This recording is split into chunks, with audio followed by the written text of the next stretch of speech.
This week, I'm talking to Sami Elhajjeh, and this is actually a first part of a two-part interview with our local councillor for Exit 425. We talked to this full-time worker, who was a full-time dad and full-time husband in a busy family. Things about life in his first term as a local councillor, working with other levels of government and their representatives in our area, how to get along with others and deal with certain problems. He's a local councillor. How does he deal with regional issues? This and more on part one of our conversation with Sami Elhajjeh this week on Exit 425. It's where we live. Today's guest at Exit 425. In the main corridor of Exit 425. Local politicians to connect with families. What are some unique challenges? Thanks very much, Steve, for having me. Exit 425. It's where we live. Sami Elhajjeh, welcome, and thanks for meeting me here at Exit 425. Yeah, absolutely, Steve, and thank you also, and happy early Father's Day for you as well. Thank you. An exciting opportunity at Boschkong Smokehouse in by Courtice Lake in the Haliburton Wildlife and Haliburton Forest and Wildlife Preserve. Wow, I got to get it right. My son's got a promotion this weekend, so it's pretty exciting. Sami, as a rookie on council nearing the completion of your first term, any observations of how local government works that could be considered frustrating or even rewarding? Yeah, absolutely, Steve. And first and foremost, thank you for having me on. With as we all know, with what's happening now in media and local media, especially, taking the time out to speak to local media is important. Yourself, Durham News, Orono Times, just to name a few, are still active in the community and getting that factual, accurate information to the public. Appreciate you and the work that you do as well. So my first year has been pretty good so far. Everyone has been extremely supportive. Staff have done an incredible job at explaining the minutiae involved with the specifics on old and existing policy as well as new policy. Especially dealing with the procedural aspect of council. As you know this, you've sat on council a few times. I can only imagine what the general public is thinking when they're watching this, virtually. What is going on? Eyes wide open kind of thing. Other than that, as someone who's worked in all levels of government, I've worked in municipal government, regional government, provincial government, and federal government, all in like the facets of environmental public health. There's one common theme with all of them. You have to be really patient as there's policies, there's procedures for everything, and obviously takes some time. Moving through the processes. With the frustrations that I have, mainly at the development level. As municipalities are very limited now, resulting from provincial policies, which basically started at the very start of my term. Which again, many residents are unaware of, and we as the municipalities seem to get the brunt of the blame with those downloaded responsibilities or lack thereof. And the municipality has done an incredible job, of trying to communicate that out, trying to communicate the limitations and information on development. It's quite unfortunate nowadays. But as a council, and as a local councillor, it's important that we all work together to accomplish those the goals of the community as well. Making sure that we listen to the residents, making sure that we get those priorities straight in order to make our community better to live, work, play, and grow.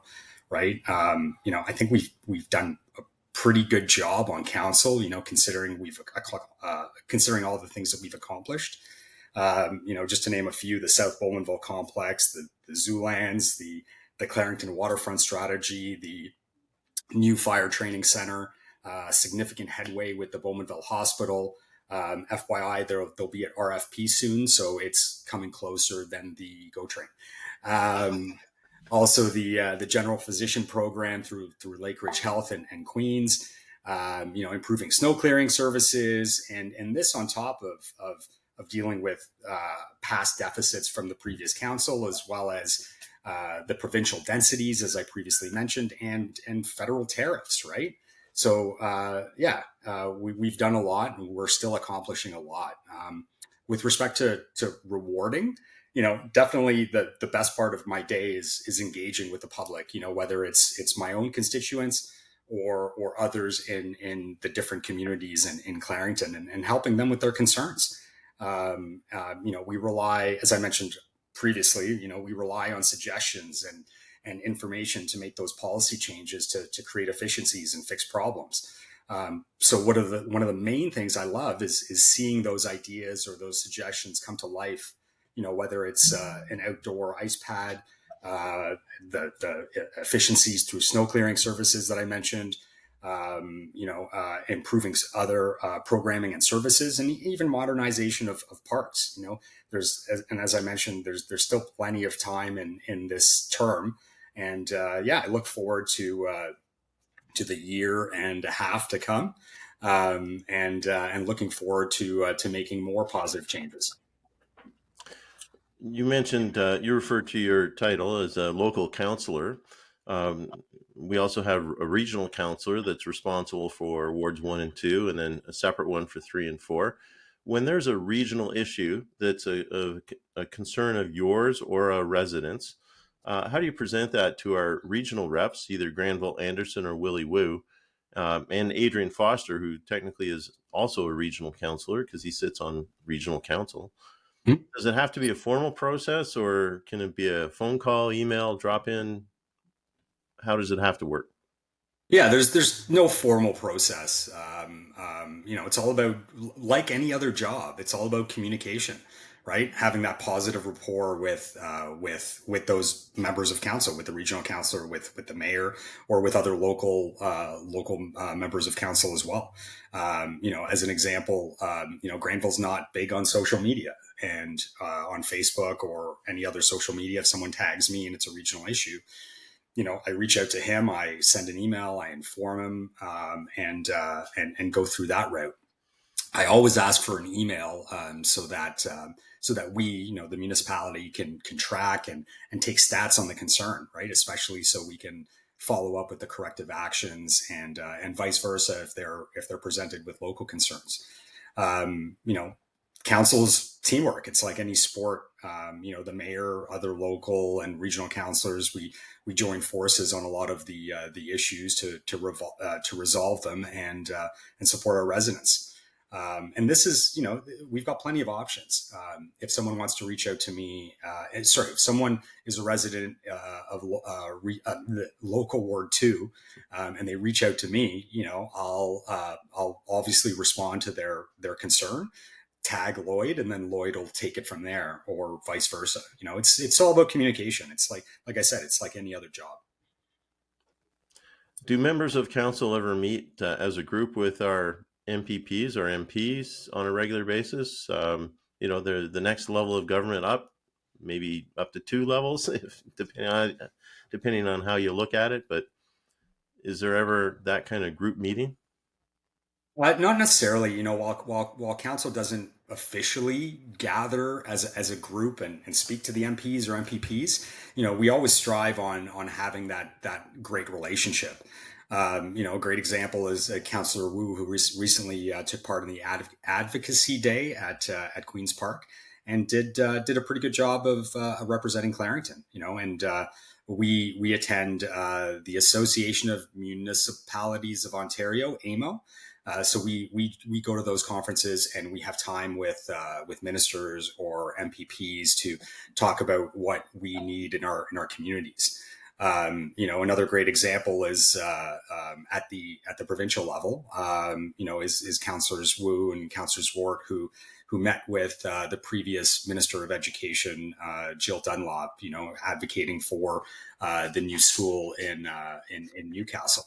And their job was to advocate on behalf of their residents, and though there's not currently much movement on it, they were able to to get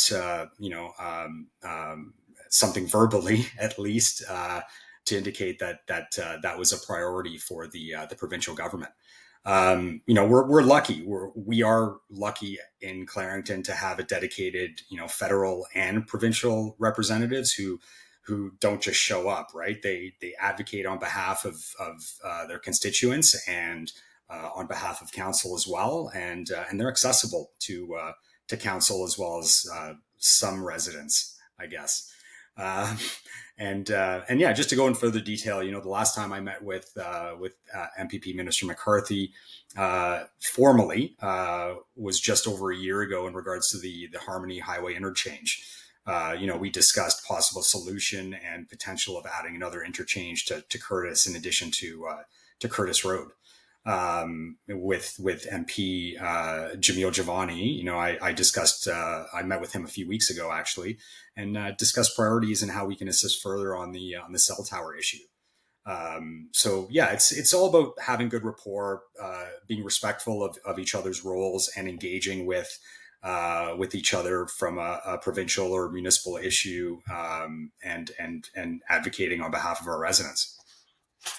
I am following Minister McCarthy's social media lately, and his tremendous announcements about spending money to incorporate land to protect it in its more natural state. And yeah, I find that very interesting. Given some of the reasons I've been before council recently. And I found it interesting that Kurt Kemp was part of that Durham Advocacy Day. It appeared that our mayor wasn't there, but Kurt Kemp was. Oh, I wasn't aware of that. I just know that Willie was there because he's a member of council. I don't have any information on local or non-governmental residents meeting with that was part of following Todd McCarthy's social media. So Oh, okay. there you go. I'm worried about my own social media. As you said, busy guy with all the extracurriculars my kids play. It's tough to focus on any other social media beyond my own. Well, and that's a note, something noteworthy for local council and regional council is that you don't have staff, right? Dedicated. Yeah, absolutely. Yeah. So we do we're jacks of all trades, I guess. Yeah. It's odd that it requires a motion at council to have a sign moved and a bike repair station moved. It just struck me as, hey, Joe, go do that kind of job. Is that something particular that needed council approval to do? Yeah, it's a great question, and certainly to my previous point, on residents or individuals not knowing like proper procedure or the decorum involved with everything. This particular request, I know the exact one that you're talking about because I brought it forward to council, was a recommendation from the Active Transportation and Safe Roads Advisory Committee, I see. Which I sit on as a councillor, and under our procedural bylaw. Committees can suggest all sorts of things, great ideas, not so great ideas, and their recommendations don't automatically result in action. So, as a member of council, I have to bring the recommendation forward as a formal motion to council, and provide clear direction to staff. I know the example that you gave, mowing grass as an example, that falls under like operational work and that staff can manage. I know like from an outside perspective, it's a bit procedural, but it's how council works and how it formally directs staff before any action is taken on these committee recommendations. But it's not like that for everything. If someone has, I'll give you an example. If someone has a complaint about something that can be easily fixed, it can be done immediately, right? We don't necessarily need those motions from council in order to do something. Sorry, motions from committees to do something. Right. Government works, right, and has its way, and often does things in a particular way just to protect something, right? So we see a lot of growth, and so at this point, does new growth come anywhere close to paying for new growth? I've had this conversation, and it's a debate among people who care about development, whether new growth should pay for new growth, or whether established residents should pay for new growth because they benefit from it somehow. So at this point, does it come close to paying for new growth? Every new tax-paying home is somewhere between $750,000 to $1 million a year in taxes. Yeah, I think new growth should come from, or sorry, um, new growth should pay for new growth, basically. I don't think it should come from the pockets of residents who've lived here for 15 to 20 years or even longer, right? It just doesn't make sense to me. But we as a municipality, we have tools to help manage the costs that come with new development. We use things like development charges, community benefits charges, land dedications, which are all paid by developers and not taxpayers. It does not come from the taxpayer COFR, right? And these tools help with infrastructure that supports growth, like parks, community centers, libraries, roads, and even public art and cultural spaces, which we all know enhances our quality of life, right? Unfortunately, like I said, the idea that growth pays for growth has been significantly impacted and undermined by the recent provincial legislative changes, right? Particularly to the Development Charges Act, and these changes have reduced the amount of money that the municipalities can collect, and that's to cover the stuff the essentials that I mentioned prior, right? So it's unfortunate that many residents aren't aware of these specific policies, and I'll plug our communications department, right? Our communications department is important, right? Because they disseminate this accurate and factual information to our residents to keep them informed, and great opportunity to tell everybody listening to sign up to Clarington Connected for up to date information. Just to speak on further on the development charges, we are currently updating our development charges bylaw, and creating our first community benefit strategy, and this will help us set fair and effective fees for both residential and non-residential development moving forward. As a council as well, we're all cognizant of what's happening in like provincially, federally, and even in the world. So it's important that we stay committed to growing responsibly, and we are continually advocating to our provincial partners, respectfully, to ensure that those stresses aren't placed on our residents. We continue to advocate to the province for a more sustainable and fair funding model, so that our residents aren't impacted. So it's important to stay engaged and to keep that dialogue open. I'd say that the time for respectful is getting thin. So You can say that. I can't say that. it might be time. The Courtice Waterfront secondary plan is a big deal for Clarington. Has there been any thoughts of separating the industrial and employment section from the residential, so the employment aspect can be dealt with more quickly while the residential and its requirements are met? I believe that this plan was separate prior to you becoming a councillor, and it was put together just around that time. Any thoughts of separating that again?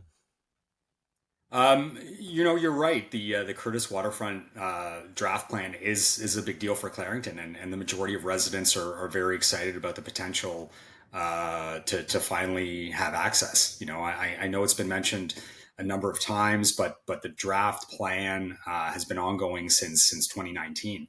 As you just mentioned, there's been a few iterations of it.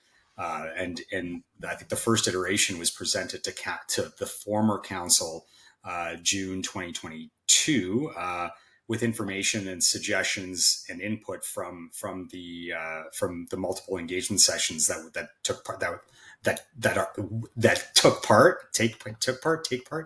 Man. And there hasn't really been a formal discussion or request to separate the industrial portion from from the residential or the recreational portion, I guess. And to your point, I was actually unaware of it being mentioned at last term. I didn't see that in the notes that I reviewed. But keep in mind, I know you were at that meeting, and it was discussed by the plan. I can't remember the planner's name, but the municipality of Clarington planner, that this will bring roughly 3,400 jobs added and bring in tons of employees to the area, and that's according to the economic development team at Clarington, the region, and even CBOT. And from a positive perspective, this in turn will help reduce the tax burden the tax burden on residential taxpayers, right? Because it's something we are missing here in Clarington is industry. And as you know, with a secondary plan, it's essentially a detailed guide for how the area could develop over time. Just to go a little bit further in detail, it sets out things like where residential and industrial uses can go, how tall buildings can be, and what kinds of infrastructure like roads, parks, and other service will be needed as well. And and if people aren't aware as well, it's very similar to the secondary plans which were approved at last council, like the Southeast Courtice and Southwest Courtice secondary plans, which both had in them height densities as well. So it's important to look at and certainly discuss from a complete community perspective. And this will in turn meet the daily demands of people living there, whether it's establishing recreation centers or parks or shops in order for them to frequent. It's all about creating complete communities, and planning down the road as well. Like we can't look 10 to 20 years out. We have to look further than that, being proactive 20 to 50 years out to ensure that we support our residents, improve quality of life, reduce environmental impact, and improve economic viability as well. I'm all for the jobs, and that's terrific. And there's opportunities for different things there. Sami, my opposition to the residential component of that, and all the things that you just said are my arguments for keeping the residential out of there to protect the park. And thinking 20 to 30 years down the road, when it's estimated our population is going to be 220,000, and with some very high density pockets of population, examples, developments in Bowmanville that are being planned and presented with extremely high density. And when people live in that kind of situation, big parks are a huge asset. And that sort of park and that location would be golden. And that's why some of the questions are in this interview, like I asked at the council meeting. And I haven't fully released it yet, but I do have a video about if I had the full 7 minutes. But that was before the 7 minutes came in. The 7 minutes came in, and I explained that in the video. And I actually take 8.5 minutes, so I would have required an extra shot anyways. Which you would have gotten. We're very easy on council. And I did kind of allude to that, but at any rate, we have a different view of the value of this thing, and we will ask that again in a few minutes. So on that waterfront strategy draft plan, public feedback's been extended to June 13th. It was, I think, the 9th at one point. At the May 12th meeting, it was suggested by the first presenters that feedback would be collected through the summer about the waterfront strategy. Will that still happen? And this plan has been revised from the 2022 version, not the least of which is the expansion of the project at 2,500 units from 1,000. So will there be consultation through the summer, which again, I think should be in the fall when people are actually in the arenas and libraries and different places. Yeah, we understand that like we as a council and we as a municipality understand the scale of the project and the importance of getting it right. You know, the reality is that only a small portion of this land is publicly owned. The majority still remains in private hands. You know, we've had a lot of great engagement on the waterfront plan and specifically the Courtice Waterfront and Energy Park secondary plan. It's a mouthful. Over the last 6 years, you know, through surveys, public meetings, and input from our key partners like the region of Durham, like Cloca, and Ontario Parks as well, right? And that feedback has helped um, shape the vision of what we see today. You know, keep in mind this idea, as I mentioned previously, has been around since 2019 and was presented at last council with little to no objection. You know, there were multiple public information centers with active engagement. The most recent large scale was the Parks and Rec Culture Master Plan, which had the highest public engagement in all of Clarington history. And there was also consultant led engagement, which was presented at that May meeting as well. I've received personally, I've received emails. I've received calls, and I've had people stop me throughout the community to discuss the waterfront, and how that will, you know, improve their quality of life through access. As you mentioned, the public feedback on the secondary plan is open till June 13th. And we both know that input will inform and help inform the final draft, which is expected to come to council in fall of 2025. And even that plan, you know, there's still amendments that can be made, you know, from those suggestions. So it's not like the June 13th is a hard deadline. You know, you'll still be able to engage with your local councillor, your regional councillor, or the mayor to speak on those issues.